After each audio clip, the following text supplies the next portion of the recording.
दोस्तों, आज की कहानी है तपस्वी तथा राजकुमारी। बड़ी ही दिलचस्प मज़ेदार कहानी है, तो कहानी को पूरी सुनिएगा। यह कहानी हजारों वर्ष पुरानी है। दूर पहाड़ों के बीच में धर्मपुर नाम का एक राज्य हुआ करता था, जिसका राजा बड़ा ही परोपकारी तथा दयालु था। कोई भी उनके द्वार से खाली नहीं जाता था।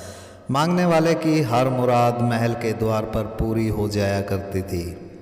राजा अपनी प्रजा को सुखी देखकर अपने आप को धन्य समझता था। राजा का एक पुत्र था जिसका नाम धर्मसेन रखा गया था। वह युवा हो चुका था। अपने नाम के अनुरूप ही धर्मसेन परोपकारी तथा दयालु था। धर्मसेन अपने पिता की तरह ही प्रजा के सुख में सुख तथा प्रजा के दुख में दुख मानने वाला बड़ा ही धार्मिक प्रवृत्ति का था। धर्मसेन को युवराज घोषित कर दिया गया था। यह बात राजा के छोटे भाई को पसंद नहीं आई।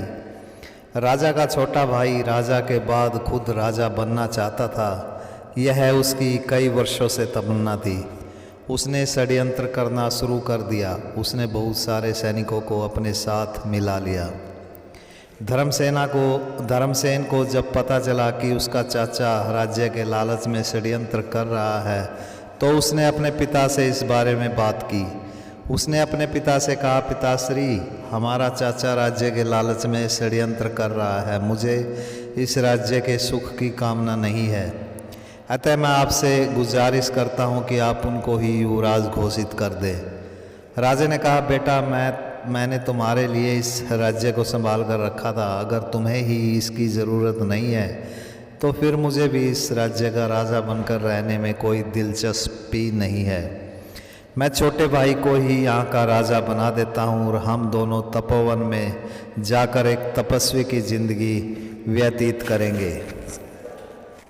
दोस्तों, वीडियो को लाइक कर दीजिए, चैनल को सब्सक्राइब ज़रूर कर लीजिए। भगवान आपकी सभी मनोकामनाएं पूर्ण करेंगे।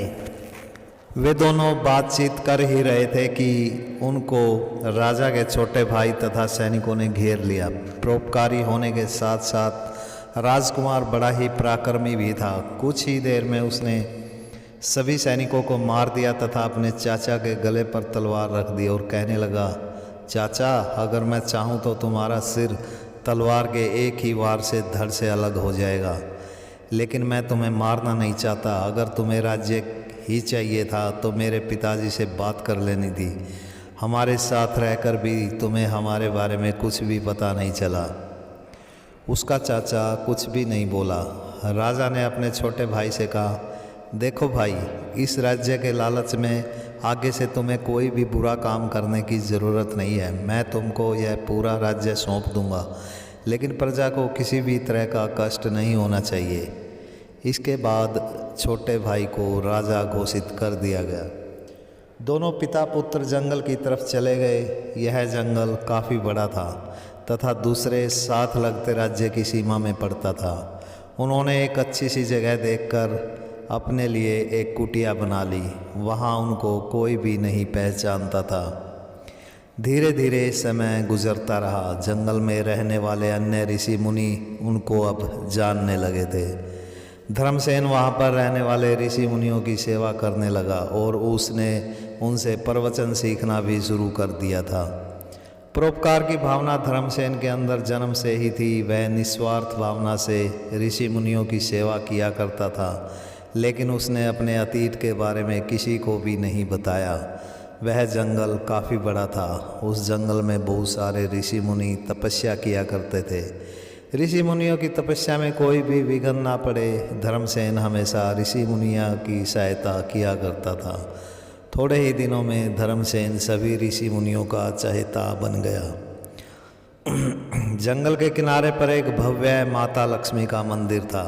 वहाँ के राजा की लड़की, जिसका नाम देवरूपा था, हर रोज़ शाम को उस मंदिर में पूजा आराधना करने के लिए आया करती थी। राजकुमारी ने ही उस मंदिर को प्रजा के लिए बनवाया था। लड़की बड़ी ही सुंदर तथा धार्मिक विचारों की थी। उसका रूप ऐसा था कि सामने वाले को एक ही नज़र में घायल कर जाए। वह अपने यौवन के उस पड़ाव पर थी जहाँ से जवानी अपना सफ़र शुरू करती है। वह माता की बहुत ही ज़्यादा बड़ी भक्त थी। हर रोज़ मंदिर में आना और पूजा करना राजकुमारी की दिनचर्या में शामिल था।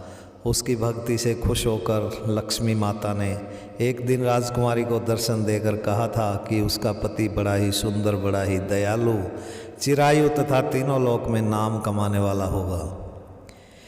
एक दिन शाम को घूमते घूमते धर्मसेन उस मंदिर की तरफ चला गया। जैसे ही धर्मसेन मंदिर में सीढ़ियाँ चढ़ने लगा, उसी समय देवरूपा पूजा अर्चना करके नीचे उतर रही थी। धर्मसेन की नज़र जैसे ही देवरूपा पर पड़ी, उसके कदमों ने चलना बंद कर दिया, उसके दिमाग ने सोचना बंद कर दिया। देवरूपा ने भी जब धर्मसेन को देखा तो उसके पैर भी ठिठक गए। दोनों एक दूसरे को कुछ पल के लिए देखते रहे। बहुत सारे सैनिक राजकुमारी की हिफाजत के लिए मंदिर की सीढ़ियों पर नीचे की तरफ खड़े थे, इसलिए धर्मसेन की हिम्मत नहीं पड़ी राजकुमारी से बात करने की। धर्मसेन अपनी कुटिया में आ गया। धर्मसेन को देवरूपा का रूप भा गया था। वह कुटिया में तो आ गया था, लेकिन उसका मन अभी भी मंदिर की सीढ़ियों पर ही था। देवरूपा का हुस्न उसके दिल को घायल कर चुका था। उधर दूसरी तरफ देवरूपा का भी यही हाल था। वह भी धर्मसेन की दीवानी हो चुकी थी। धर्मसेन के तेज ने उसको बेचैन कर दिया था। देवरूपा को देखने की आस में अगले दिन शाम के समय धर्मसेन फिर से मंदिर की तरफ चला गया, लेकिन देवरूपा तब तक नहीं आई थी। वह मंदिर के अंदर चला गया और पुजारी से उस युवती के बारे में पूछने लगा। पुजारी ने बताया कि वह यहाँ के राजकुमारी है और वह हर रोज़ अपने तय समय पर मंदिर में आती है। जैसे ही धर्मसेन मंदिर की सीढ़ियाँ नीचे उतरने लगा तो उसको देवरूपा आती हुई दिखाई दी।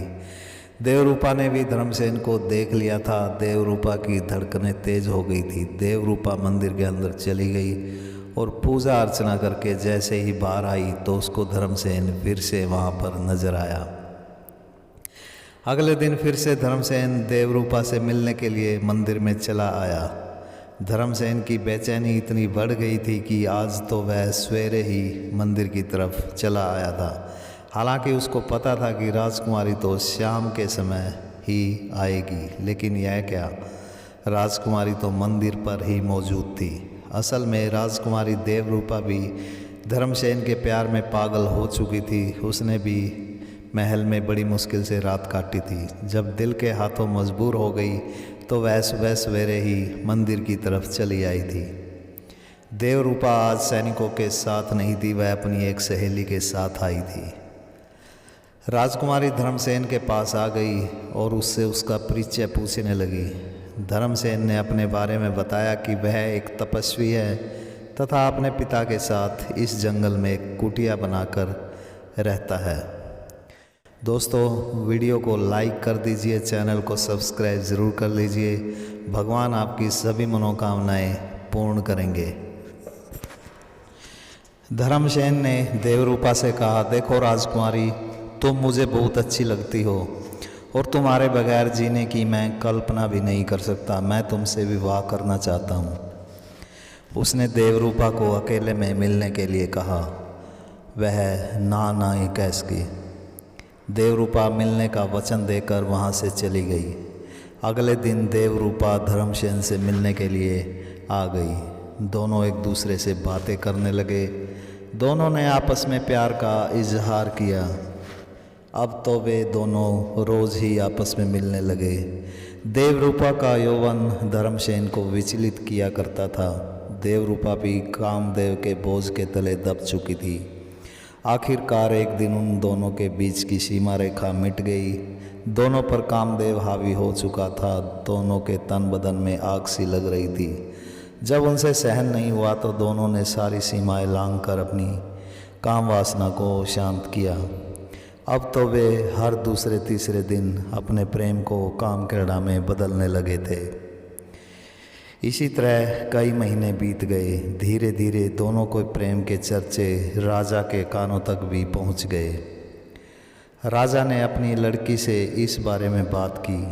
देवरूपा ने अपने पिता से कहा कि वह धर्मसेन से प्यार करती है और उसी से विवाह करना चाहती है। राजा ने उससे पूछा कि धर्मसेन कौन है और क्या करता है। देवरूपा ने बताया कि वह एक तपस्वी है और वन में अपने पिता के साथ एक कुटिया में रहता है। राजा ने कहा, एक तपस्वी को मैं अपनी लड़की कैसे दे सकता हूँ? तुम तो महलों में रहने वाली हो और वे वन में भटकने वाले तपस्वी। तुम कहाँ जंगलों में भटकती फिरोगी? किसी अच्छे राजकुमार से मैं तुम्हारा विवाह कर दूंगा। देवरूपा ने जवाब दिया, मैं शादी करूंगी तो सिर्फ धर्मसेन से। अगले दिन देवरूपा मिलने के लिए नहीं आई। धर्मसेन इंतज़ार करता रहा, लेकिन शाम तक भी देवरूपा नहीं आई। धर्मसेन इंतज़ार करके चला गया। अगले दिन धर्मसेन ने फिर से आकर इंतज़ार किया, लेकिन अगले दिन भी देवरूपा नहीं आई। कई दिन राह देखने के बाद एक दिन धर्मसेन ने महल में जाने का फैसला किया। धर्मसेन महल की तरफ चला गया। महल के द्वार पर जाकर उसने देखा कि बहुत सारे सैनिक पहरा दे रहे थे। वहाँ पर धर्मसेन को अपने राज्य का एक सेनापति मिला। धर्मसेन को बड़ा अचंभा हुआ। धर्मसेन की दाढ़ी मूछ बढ़ जाने के वजह से सेनापति धर्मसेन को नहीं पहचान पाया। सेनापति ने पूछा, तुम कौन हो और यहाँ पर क्यों आए हो? धर्मसेन ने उसको बताया कि मैं एक तपस्वी हूँ और राजा से मिलना चाहता हूँ। सेनापति ने राजा से आज्ञा मंगवाकर धर्मसेन को राजा से मिलने के लिए जाने दिया। दरबार में जाते ही धर्मसेन ने देखा कि उसका चाचा सिंहासन पर बैठा हुआ था। अब तो धर्मसेन और भी ज़्यादा अचंभित हुआ। उसने महाराज से कहा, महाराज गुस्ताखी माफ़ हो, यहाँ का तो राजा कोई और था। उसके चाचा ने कहा, हे तपस्वी, तुम सही कह रहे हो। यहाँ के राजा को हमने बंदी बनाकर इस राज्य को हथिया लिया है। धर्मसेन ने कहा, हे राजन, यहाँ राजकुमारी भी थी। राजकुमारी का क्या हुआ? राजा ने बताया, उसको हमने महारानी की दासी बनाकर सेवा में लगा दिया है। धर्मसेन ने कहा, हे महाराज, तुम्हारी राज्य पाने की भूख अभी तक शांत नहीं हुई है। तुम्हारा लालच अब हद से ज़्यादा बढ़ चुका है, जिस पर लगाम लगाने की ज़रूरत है। राजा ने क्रोधित होकर कहा, तुम्हारी यह हिम्मत कि तुम राजा से इस स्वर में बात करो। धर्मसेन ने कहा, चाचा जी, शायद तुमने मुझको पहचाना नहीं। मैं धर्मसेन हूँ, तुम्हारा भतीजा। राजा बने उसके चाचा ने सैनिकों को आज्ञा दी कि धर्मसेन को बंदी बना लिया जाए, लेकिन धर्मसेन को पकड़ने के लिए कोई भी आगे नहीं आया, क्योंकि वे सैनिक जान चुके थे कि यह हमारा पिछला राजकुमार ही है। प्रजा के साथ साथ सैनिक भी राजा बने उसके चाचा से दुखी थे। तब तक सेनापति भी अंदर आ चुका था। धर्मसेन ने उसको अपना असली परिचय दिया और चाचा को बंदी बनाने के लिए कहा। राजा बने उसके चाचा को बंदी बना लिया गया तथा उस राज्य के असली राजा को कैद खाने से आज़ाद करवाकर दरबार में बुलवाया गया। धर्मसेन ने राजा को बताया कि उनके राज्य को आज़ाद करवा लिया गया है और अब उन्हें बंदी गृह में रहने की ज़रूरत नहीं है। राजा को बड़ा आश्चर्य हुआ कि यह सब कैसे हो गया। असली राजा ने धर्मसेन से पूछा कि तुम कौन हो। इसके बाद धर्मसेन ने अपने बारे में असलियत बता दी कि वह धर्मपुर का राजकुमार है और किस तरह से उसने तथा उसके पिता ने तपस्वी का जीवन व्यतीत करने का संकल्प लिया था। धर्मसेन ने यह भी बताया कि उसके चाचा ने ही उसको बंदी बनाया था।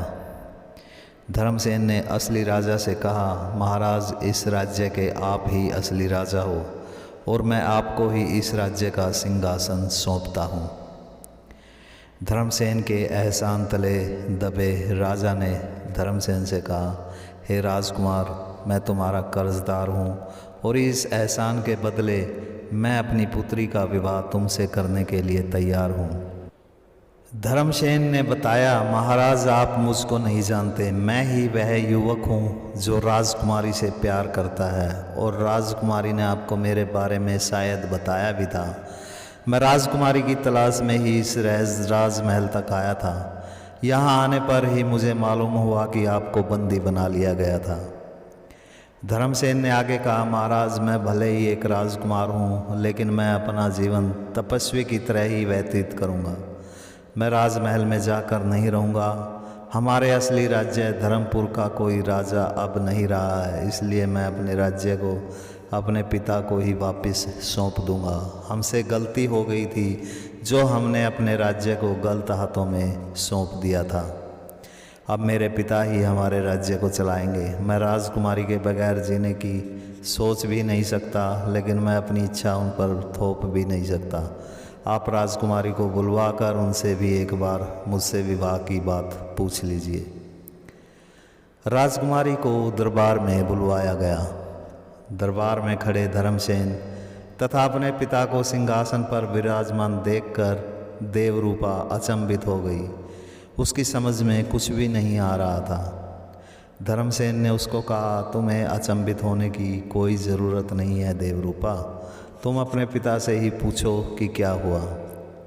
उसके बाद राजा ने अपनी पुत्री देवरूपा को पूरी बात बता दी कि किस तरह धर्मसेन ने उसको सिंहासन वापस दिलवाया है। इसके बाद राजा ने अपनी पुत्री को धर्मसेन के आगे के जीवन के बारे में बताया कि वह किस तरह एक तपस्वी का जीवन यापन करना चाहता है और तुमसे शादी भी करना चाहता है। राजकुमारी ने विवाह के लिए अपनी सहमति जता दी और कहा, जब से मैंने धर्मसेन को देखा है मैं उसी पल से धर्मसेन से प्यार करती हूँ। मुझे यह कोई मतलब नहीं कि वह एक तपस्वी है या कोई राजकुमार। मैंने तो सिर्फ धर्मसेन के व्यक्तित्व से प्यार किया है और उसके साथ में हमेशा खुश रहूँगी। इसके बाद राजकुमारी का विवाह धर्मसेन के साथ कर दिया गया। धर्मसेन के पिता को फिर से धर्मपुर का राजा बना दिया गया। धर्मसेन को फिर से युवराज घोषित किया गया। धर्मसेन अपनी देवरूपा को लेकर कुटिया में आकर रहने लगा और उसने अपना तपस्वी वाला जीवन फिर से शुरू कर दिया। दोस्तों, यह कहानी अभी ख़त्म नहीं हुई है, जल्दी ही इस कहानी का अगला भाग लेकर आएंगे। दोस्तों, वीडियो को लाइक कर दीजिए, चैनल को सब्सक्राइब ज़रूर कर लीजिए। भगवान आपका भला करेंगे, सभी मनोकामनाएं पूर्ण करेंगे। धन्यवाद।